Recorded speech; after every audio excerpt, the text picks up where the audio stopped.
This is Office Talk with Annette Stepanian. There are so many folks of you out there who have multiple talents and provide a variety of services to your client. So today I'm answering a question about how to draft your contract when you provide multiple services.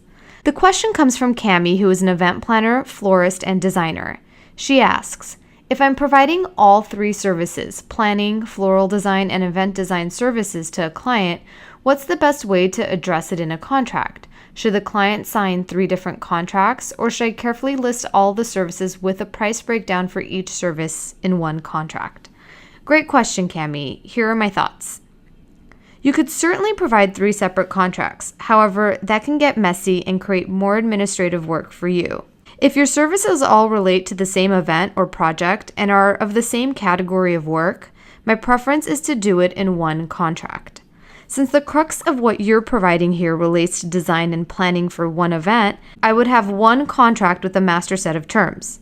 These terms here would pertain to all of the services you're providing and would address things like your payment policies, what happens in the event of late payment, event rescheduling, dispute resolution clauses, and other general boilerplate clauses. I would then address the specific services you're going to be providing by way of an attachment to the contract.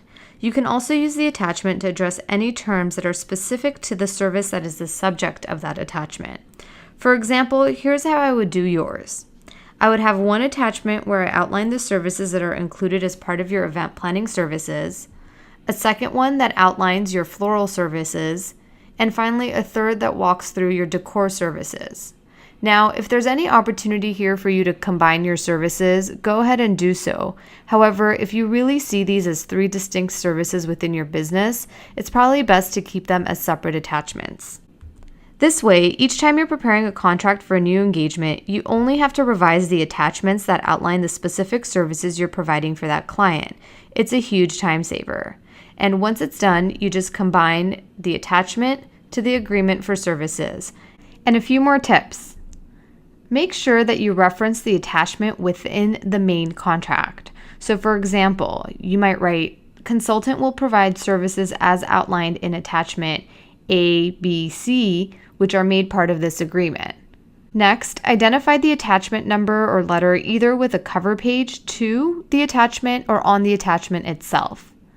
And finally, make sure to read and review the attachments before signing. So that's it for today. If you have any additional questions about contracts and contract drafting, or if you'd like to ask a question about law or business that you'd like me to address in a future office talk, submit your question over at AnnetteStepanian.com/Q&A. Looking for more resources? Well, make sure to stop by my website over at AnnetteStepanian.com. There you'll find contract templates for your creative business, free legal webinars, upcoming courses, and loads of other goodness to help get your legal groove on. And while you're there, sign up for my free weekly newsletter where I share my best tips for laying the legal foundation for your business.